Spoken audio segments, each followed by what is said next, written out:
पौने 10 को कॉल आया अननोन नंबर से। पता नहीं मेरा हाथ गया फ़ोन पे, मैंने रिसीव किया। शुभम शर्मा बोल रहे हैं क्या शुभ चक्र से? मैंने बोला हाँ, तो वास्तु विज़िट करवाना है सर, अर्जेंट कराना है आज रात में ही। मैं विज़िट किया, वहाँ पर बेसिकली एक फ़ीमेल की सोल थी वहाँ पर, और एक बच्ची की सोल थी। उनकी वाइफ़ ने क्लियरली मुझे बताया कि सर वो रोज़ रात को उस बरगद के पेड़ से आती है और हमारे घर एंटर करने की कोशिश करती है। आपने सुना होगा, बड़े बुजुर्ग कहते हैं कि हमें कभी भी सुनसान जगह पे परफ्यूम्स यूज़ करके नहीं ट्रू, जाना बिल्कुल। चाहिए। बहुत ज़्यादा ब्यूटीफाई होके या फिर इस टाइप का खुद को डेकोरेटेड करके किसी सुनसान जगह स्पेशली नहीं जाना सही चाहिए। है। अगर आपको कोई दिख रहा है या दिख रही है तो हो सकता है कि आपका उसका कोई पास्ट लाइफ कनेक्शन हो या फिर इस जन्म का ही कोई कनेक्शन हो। मेरे ना स्कूल में एक लड़का था, हाँ, मैं नाम हाँ। नहीं लूँगा हाँ, अभी। हाँ, हाँ। उसके साथ कुछ ऐसा होता था जो कि मैं आज तक सोचता हूँ तो गूज़बम्स आते हैं। अगर इंस्टेंट हेल्प चाहिए हुँ। इंस्टेंटली तो बजरंग बाण का पाठ कर लो। अच्छा, बजरंग बाण का बजरंग पाठ बाण कर लो। बहुत, क्योंकि बजरंग बाण में वो पावर, बजरंग बाण में आप क्या कर रहे हो कि उनको श्री राम की कसम दे रहे हो वेलकम टू आप। Super talks. आपने हॉरर कहानियां तो बहुत सुनी होगी, पर आज हम डिस्कस करने वाले हैं रियल हॉरर स्टोरी, असली इंसिडेंट्स, असली एक्सपीरियंसेस, डार्क हॉरर एक्सपीरियंसेस। मेरे साथ है Vastu expert Shubham Sharma. Welcome to the show. Thank you brother. और ऑफ कैमरा जो हमने बात करी है आपके बहुत ही हॉरिफाइंग एक्सपीरियंस के लिए, उससे शुरू करते हैं। ओके, हाँ, सो बेसिकली होता है ऐसे कि एक चीज़ आपकी बहुत ज़्यादा मुझे पसंद आई, जो आपने कहा कि बहुत सारी कहानियाँ सुनी होंगी आपने, बट रियल इंसिडेंट शायद ही मतलब होते हैं, बट बहुत कम आजकल आ रहे हैं रियल इंसिडेंट, और वो पता चल जाता है कि कहानी क्या है और रियल क्या है। क्योंकि रियल ना एक, मैं पर्सनली बोल रहा हूँ, वो बताते हुए मैं उस चीज़ को फ़ील करते रहता हूँ। मैं हुँ, अपने यूट्यूब पे भी जब लाइव आता हूँ तो उसमें जब मैं, मेरा यही रहता है कि तुरंत जैसे आज कुछ हुआ ना, तो मैं आज ही लाइव आऊँगा और उस चीज़ को कन्वे आउट करूँगा, क्योंकि उस चीज़ को मैं पर्सनली पसंद करता हूँ कि जितना जल्दी हो सके भूल जाओ। हुँ, आप समझ रहे हैं कि कितना हुँ, किस लेवल का वो रहता है। हुँ, क्योंकि जब मैं वास्तु विज़िट करता हूँ और इन केस अगर किसी पैरानॉर्मल साइट पे गए या इस टाइप का कोई चीज़ हुआ, तो करते वक़्त उतना ज़्यादा वो चीज़ नहीं लगता। वो एक नॉर्मली हुँ, हुँ, ठीक हुँ, है, वो हमारे काम का हिस्सा है, ऐसा लगता है। बट एट द एंड जब आप घर पे अकेले सोने जाओगे ना, एग्ज़ाम्पल सोच रहे हैं, तब डर तो नहीं कह सकते, बट वो एक वाइब सही नहीं लगती है। हुँ, तो इसलिए इवन हमने ये भी डिस्कस किया ना कि जो मैं आज बताऊँगा वो रीसेंट वाला ही एकदम बताऊँगा, क्योंकि हुँ, पुराना मैं याद मेरे को रखना ही नहीं है चीज़, उस हुँ, चीज़ों को। हुँ, हुँ, तो स्टार्ट करते हैं, जैसे कि दिल्ली का ही बात है। हुँ, हुआ ये था कि विज़िट पे था, मैं वास्तु विज़िट पे था, एक अर्जेंट मेरे पास कॉल आया रात में, साढ़े साढ़े 8-9 की बात है। तो उन्होंने बात बताया, मैंने नॉर्मली एक प्रोसेस रहता है मेरे भी विज़िट का कि एकदम तो ऐसा नहीं कि हुँ, आज बुलाया आ हुँ, गया है ना, हुँ, तो क्योंकि ऑलरेडी रहते हैं, तो उनको उन्होंने बताया। मेरे को जब पहली बार 2 चीज़ें होती हैं मेरे पास, जब कॉल किसी का आता है, तो हर का कॉल रिसीव नहीं होता है। वो एक इंटेंट आ जाती है कि किसका करना है, वाक़ई में कौन जेन्युइन है कि हुँ, क्या है, वो एक इंटेंट आ जाती है, अब जो हुँ, भी आप कह लीजिए इसे। हुँ, उनका कॉल मैं अक्सर रात में 9 के बाद कॉल नहीं लेता हूँ एकदम। हुँ, बट पौने 10 को कॉल आया, मैं दिल्ली में ही था, दिल्ली विज़िट चल ही रहा था मेरा। पौने 10 को कॉल आया अननोन नंबर से, पता नहीं मेरा हाथ गया फ़ोन पे, मैंने रिसीव किया। उन्होंने डायरेक्टली यही बोला कि वास्तु, मतलब पहले पूछे थे, शुभम शर्मा बोल रहे हैं क्या शुभ चक्र से? मैंने बोला हाँ, तो वास्तु विज़िट करवाना है। मैं बोला ठीक है सर, आप अपॉइंटमेंट फ़िक्स कर लीजिए। सर अर्जेंट कराना है आज रात में ही। मैं बोला वो तो नेक्स्ट टू इम्पॉसिबल है, क्योंकि मैं अभी फ़िलहाल दिल्ली विज़िट पे हूँ और वो पॉसिबल नहीं। फिर उसके आगे जब वो बताना चालू किए ना, वो कुछ बताया भी नहीं, वो बस इतना बोले प्रॉब्लम बहुत है सर घर पे। 2-3 सेंटेंस कुछ बताए होंगे, उसके बाद ना मेरे को ऐसे लगा कि यार वाक़ई में नीड है उनको। मैं हुँ, बोला इट्स ओके, कोई दिक्कत नहीं है। कल अर्ली मॉर्निंग एकदम अगर मैं विज़िट करूँगा या फिर लेट नाइट अगर जब मैं फ्री हो जाऊँ तब विज़िट करूँगा, आपको चलेगा, कोई इश्यू तो नहीं? बोले ठीक है। मैं नॉर्मली जो विज़िट था वो निपटाया, फिर गया जब मैं, क्योंकि ना मेरे को उनके आवाज़ से एक अलग ना, मेरे को भी एक, समझ रहे हैं कि वो रूह काँपने वाली चीज़ें समझ आई कि कुछ हुँ, गलत चल रहा हुँ। है, एंड वाक़ई में दे नीड आवर हेल्प। मतलब आवाज़ में डर था कैसा? घबराहट थी यार, घबराहट थी। मतलब घबराहट इन द सेंस ना कि अब इस चीज़ को वर्ड्स पे एक्सप्लेन नहीं कर सकते, बट सामने वाला बंदा ऐसा था कि अगर मैं उसको इमेजिन कराऊँ, तो पसीना-पसीना होके एकदम काँप रहा हो डर से कि यार कि कुछ भी हो जाए, या तो ठीक हो जाए या तो सब खत्म हो जाए, हुँ, लाइक दैट। हुँ, और मैंने हुँ, उनसे हुँ। पूछा भी कि आपके घर में कोई सुसाइड अटेम्प्ट कर चुका है क्या? बोलते मेरी वाइफ़ 3 बार कर चुकी है अटेम्प्ट। ओह! तो उसके बाद ही मेरे को मेजर लगा था कि नहीं, करना चाहिए इनका हुँ, विज़िट, भले हुँ, ठीक है हुँ, इमरजेंसी में कर लिए, हुँ, तो मैंने टाइम माँगा होगा, और किस्मत कह लीजिए या बदकिस्मत कह लीजिए, मेरे को रात का टाइम फ्री मिला। उसी नेक्स्ट डे का नेक्स्ट डे का रात का नेक्स्ट fix डे का हुआ? रात का लगभग Okay. अराउंड विजिट था उनका 9:30 पौने 10 बजे, क्योंकि उसमें भी मैं मुहूर्त निकाल के ही करता हूँ बेसिकली। अच्छा। तो अराउंड 9:40 या 9:50 का उनका आया था। मैं विजिट किया। जब अंदर जा रहे थे ना, एक फील आ जाता है, क्योंकि मैं कभी भी जब जाता हूँ ना तो लैंड से कनेक्ट करता हूँ सबसे पहले। भूदेवी, जिनको हमारे सनातन में बहुत बड़ा दर्जा दिया गया है, क्योंकि एट द टाइम उनसे आप कनेक्ट कर लोगे ना, आपको सारी कहानी समझ आ जाएगी। उसके बाद आपको लोगों की कहानी सुनने की जरूरत नहीं है, आपको समझ आ जाएगा कि लिटरली चल क्या रहा है एक्चुअली। मैं उनसे कनेक्ट किया। मैं कभी भी जाता हूँ तो प्रणाम करता हूँ जमीन को। यार उस दिन मैं प्रणाम किया, वो इंटेंट ही नहीं आई मेरे को, घबराहट सी होने लगी। कम मतलब कहता है ना, पैक पैक सा फील होना। मेरा ध्यान ही नहीं लग पा रहा है। मैं नॉर्मली गया, हाँ मेरे ड्राइवर भैया मेरा बैग वगैरह लेके आते हैं, मैं कुछ समझ नहीं आ रहा है। मैं बैग लिया कि क्या करूं क्या नहीं करूं, ऐसे कर मतलब आई कैन फील, अभी भी फील हो रहा है मेरे को, उस दिन का सिचुएशन कनेक्ट कर पा रहा हूँ। मैं गया तो जस्ट उनके घर के अंदर भी नहीं घुसा था, बाउंड्री पे घुसते साथ मेरा सर भारी लगने लग गया। मतलब बहुत ज्यादा एक कंप्रेशन फील हो रहा था, सर भारी लगने लग गया। ये एक एक्चुअली स्टेप होता है, जब भी कोई नेगेटिविटी आपके पास होती है ना, पहला स्टेप होता है आपका सर भारी लगेगा। दूसरा स्टेप होता है आपका शोल्डर पेन ऑटोमेटिक चालू हो जाएगा। तीसरा जो स्टेप रहता है वो L4 में पेन चालू होगा, नीचे साइड बैक में थोड़ा। ये 3 जगह पेन हो रहा है, दैट मीन्स कि कुछ गड़बड़ है। गड़बड़ है। शोल्डर तक का मेरा चालू हो गया था। मैं बोला ठीक है, इन्हें नहीं कहते, इनके मुंह से सुनते हैं कि हो क्या रहा है एक्चुअली।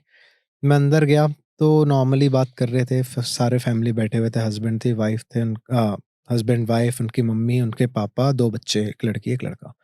बात चल रही थी, वो लोग पॉइंट पे आ ही नहीं रहे थे, मुझे रहा नहीं गया। 2-3 बार मुझे वो चीज़ फ़ील हुआ, feel in the sense that I am sitting here and right side के दरवाज़े से 2-3 बार मतलब कोई स्टेयर करने वाला, समझ आ जाता है ना कि कोई स्टेयर कर रहा है हमें।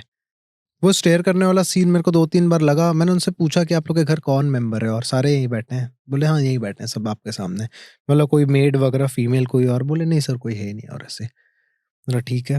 फील हो गया था। मैं डायरेक्टली उनको पूछा आप लोग को यहाँ पर कुछ पैरानॉर्मल फील होता है क्या, या इस घर के फीमेल्स को कोई इन्फेक्शन से रिलेटेड प्रॉब्लम चल रही है? क्योंकि जिस भी घर में पैरानॉर्मल बेसिकली होता है ना, अगर इस टाइप के या वहाँ कोई नेगेटिव एनर्जी रहती है, तो वहाँ के उन घरों के फीमेल्स को ना इन्फेक्शन से रिलेटेड प्रॉब्लम होनी चालू हो जाती है मेजर केसेस में, चाहे वो बच्ची हो चाहे बड़ी हो, कोई भी। तो मैंने पूछा, उनके घर में दोनों का था, उनकी डॉटर को भी था और उनकी वाइफ को पर भी था। इन्फेक्शन जैसे कि क्या? बहुत सारे, जैसे कि स्पेशली जेनिटल एरियाज में अच्छा, इन्फेक्शन वगैरह, इस ओके। टाइप का कुछ भी, वो उससे रिलेटेड प्रॉब्लम भी हो सकता है। कोई मेजर केसेस में ब्लड इन्फेक्शन वगैरह भी हो सकता है, ऐसे कुछ। ओके। ठीक है, एक पर्टिकुलरली वो नहीं है, बट मेजर वहीं से। तो ऐसा हुआ, उन्होंने बताया दोनों को है। मैंने क्लियर, फिर वो लोग इधर उधर के, हो सकता है उनको लग रहा होगा कि किस पॉइंट से चालू करें इनके साथ, ऐसा वैसा। मुझे तब तक फील हो जा रहा है, ठीक है। मैं 2-3 ट्राई मारा वो चीज़ बात करने का, हमारा बात कट जा रहा था, क्योंकि जब जब मैं वो चीज़ पूछ रहा था, और मैं डायरेक्ट रहता हूँ अपने क्वेश्चन पे, बड़ा डायरेक्ट, कि आपको यार यहाँ पर कुछ एहसास होता है क्या, कुछ फील वगैरह होता है, या कुछ इस टाइप का गलत चीज़ दिखना या एहसास होना होता है? वो लोग बता रहे नहीं पॉइंट पर। जब जब मैं बोलने जा रहा हूँ मेरे को वैसे फील आ रहा है कोई स्टेयर कर रहा है। तो उनकी वाइफ बोली कि सर आपको भी लग रहा है ना कि कोई आपको देख रहा है? तो उन्होंने कहा कि सर अब देखिए, अब आप समझिए कि मैं 2 साल से कैसे रह रही हूँ। मैं जब भी अकेले रहती हूँ मेरे को ऐसा लगता है कि कोई मुझे झाँक रहा है। जब जब मेरे हस्बैंड मेरे साथ नहीं रहते हैं, जैसे वो काम पे गए या कुछ उनका बाहर भी जाना रहता है, मैं लिटरली, मेरे को लगता है कि, पार्डन मी, बट मेरे को लगता है कि मेरे साथ कोई एनीवन, कोई सो रहा है मेरे साथ। और सेम सीन मेरी बेटी के साथ होता है। और उनकी बेटी, अब ऐसे आप एज एकदम प्रिडिक्ट नहीं कर सकते, बट बच्ची लग रही थी, बहुत छोटी थी। मैं बोला क्या एज है आपकी डॉटर का? बोले sir she is just of 16। तो मैं बोला उनके साथ भी ऐसे हो रहा है? बोलती सर रेगुलर, वो पहले बताए नहीं, वो डर के मारे, हो सकता है इस टाइप का जो भी, बट उसके बाद उसे ऐसा लगता है कि कोई उसे मोलेस्ट कर रहा है, एंड अचानक से उसकी नींद खुलती ये है। 16 साल की बेटी थी? 16 साल की बच्ची के साथ ऐसे हो रहा है। तो केस सीरियस था, एंड वाकई में था। मैं वो चीज़ उनको डायरेक्टली बोल रहा नहीं था कि वो डर ना जाए, बट वो उल्टा मेरे को ही बोल दिए, लग रहा है ना आपको भी ऐसे कोई स्टेयर कर रहा है? फिर सब पॉइंट पे आ गए, उनके दादा दादी, उनके हस्बैंड, सब कोई, फिर सारा चीज़ वही बोले केस इस टाइप का होता है। तो बेसिकली प्रॉब्लम ये था, जब डायग्नाइज किया गया उनके घर में कोई इशू नहीं था, टच वुड, और कभी कोई इशू आया भी ना किसी के घर में। उनके घर में इशू था ही नहीं, उनका लैंड जो आजू बाजू का घर था वहाँ पर इशू था।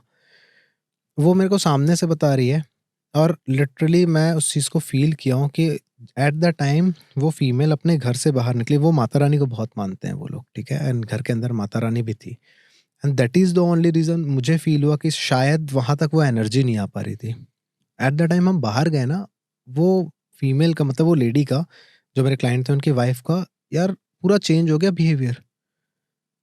और वो इंसान बड़ी रूडली बात कर रही है कि तुम लोग कुछ नहीं कर पाओगे मेरा।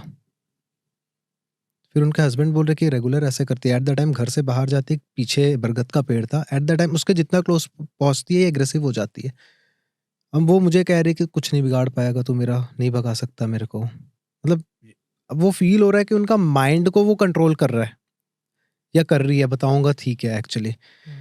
उनके घर में प्रॉब्लम था, केस डायग्नाइज हुआ। उनके घर के जस्ट साइड में, जस्ट बाजू वाला एक ज़मीन खाली थी। दोनों घर उनके डिस्टर्ब थे। एक राइट साइड भी एक घर था, उसकी लैंड एनर्जी पूरी खत्म थी, ठीक है। जस्ट लेफ्ट साइड जो ज़मीन खाली थी वहाँ पर एक बरगद का पेड़ था। उस बरगद के पेड़ को वो लोगों ने खिड़की से पीछे से दिखाया है। बालकनी एक ऐसी एरिया था जो भी, वहाँ से पैसेज से मुझे दिखाया है। और उनके हस्बैंड ने क्लियर बोला कि सर यहाँ गड़बड़ है।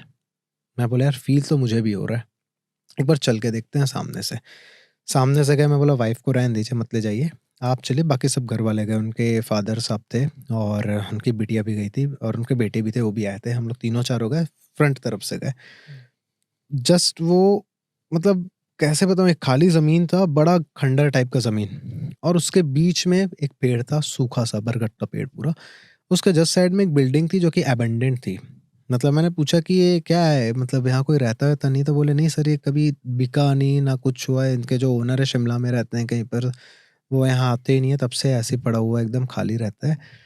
2-3 बार मुझे फ़ील हुआ कि वहाँ से भी सेम मुझे कोई स्टेयर कर रहा है, कंटिन्यूएशन में। तो एक्चुअली होता है क्या कि जब भी मैं कहीं वास्तु करने जाता हूँ, देखिए कभी भी किसी के साथ कुछ भी हो सकता है, and you have to safeguard yourself, चाहे कुछ भी हो। मैंने मंत्रोच्चारण चालू किया। बेसिकली वो बजरंगबली से रिलेटेड वो था। पहले पवित्रता मंत्र पढ़ा जाता है, पूरा खुद के ऑरा को पवित्र किया जाता है ताकि कोई भी नेगेटिव चीज़ आपको कुछ ना कर सके। और जब आप प्रॉपर्ली मंत्रोच्चारण करते हो तो आपके अगर इर्द-गिर्द कोई नेगेटिव एनर्जीज़ रहती तो उससे प्रॉब्लम बड़ी होने लगती है। एट द टाइम मैं फ़ील कर रहा हूँ कि मैं मंत्र उच्चारण कर रहा हूँ, वो चीज़ एकदम तड़प रही, मतलब तड़प रही इन द सेंस ना कि बार-बार ऐसे-ऐसे आना-जाना नहीं करते हैं, खिड़की की तरफ आना-जाना, खिड़की की तरफ, और वो देख के ऐसा कोई भूत आत्मा वाला फीलिंग नहीं आएगा। ऐसा लगेगा कोई, मतलब नॉर्मल एक लेडी देख रही है, आप उनके सर को नहीं देख पा रहे हो, पता नहीं वो विज़िबल नहीं, एक इल्यूज़नरी इमेज जैसे होता है ना, वो टाइप का सेम था। एंड देन फिर वो चीज़ डायग्नाइज़ किया गया तो वहाँ पर बेसिकली एक फीमेल की सोल थी वहाँ पर, और एक बच्ची की सोल थी।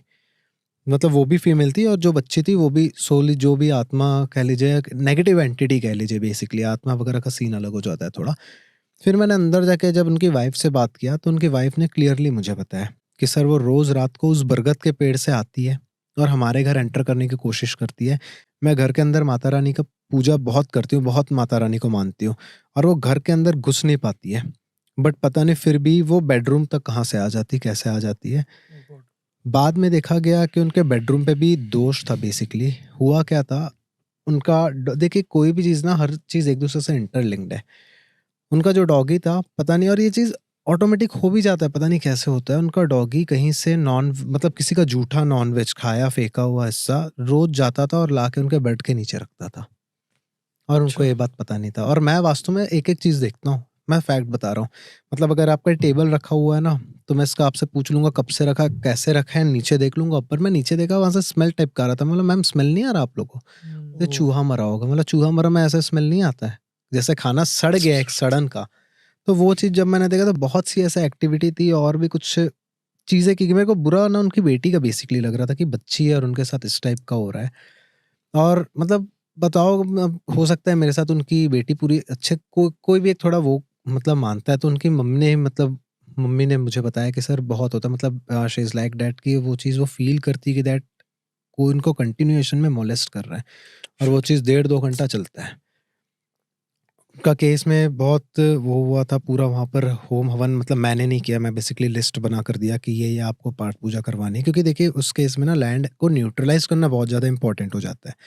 तो उन्होंने वो चीज़ पूजा पाठ करवाए थे, देन हमने वास्तु के थ्रू लैंड एनर्जी को न्यूट्रलाइज किया, लैंड एनर्जी ठीक हुई, देन दोनों को मैंने उनकी मदर को भी और डॉटर को भी, दोनों को रुद्राक्ष कस्टमाइज्ड माला बन, वो हम खुद ही बनाते हैं, मतलब रुद्राक्ष अलग से असेंबल करते हैं उसे एक जगह, मतलब उसमें हर तरह के रहते हैं।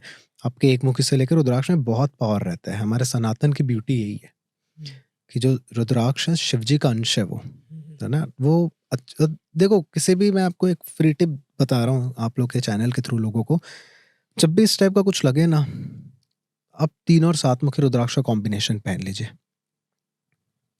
तुरंत इंस्टेंट आपका डर भग जाएगा, इंस्टेंट। कभी भी ऐसा फील हो किसी ने कुछ करवा दिया, जादू टोना कर दिया, ब्लैक मैजिक कर दिया, इस टाइप का लगे कोई एंटिटी है, तीनों सातमुखी रुद्राक्ष अभिमंत्रित ओरिजिनल वो बहुत अच्छा वर्क करता है। उनके केस में थोड़ा-सा चीज़ें एक्सटेंट लेवल क्रॉस कर दी थी, इसलिए वो महाशुभ माला बेसिकली कहा जाता है उसको। हमने खुद ही डिज़ाइन किया है शायद, पता नहीं, हम भी और भी भेजते हैं, पता नहीं, आई डोंट नो। उसमें ये है कि सारा चीज़ को हम मतलब रुद्राक्ष 1 से लेके 10 मुखी तक के रुद्राक्ष को डालते हैं। गौरी शंकर रुद्राक्ष आता है, 1 मुखी अभिमंत्रित रुद्राक्ष आता है और उसे शिव जी की उपासना करके सिद्ध किया जाता ओके। है ना? तो और कभी भी ऐसे डर लगे ना तो बजरंगबली और शिव जी, और दोनों एक दूसरे मतलब शिव जी के ही वो हैं, अंश है, अवतार हैं, अंश है वो, 11वां ठीक है? हाँ, रुद्र अवतार। तो दोनों को पूज लो, क्योंकि देखो प्रेत कौन है? प्रेत से अगर आपको डर लग रहा है तो प्रेतों के स्वामी कौन है? शिव जी।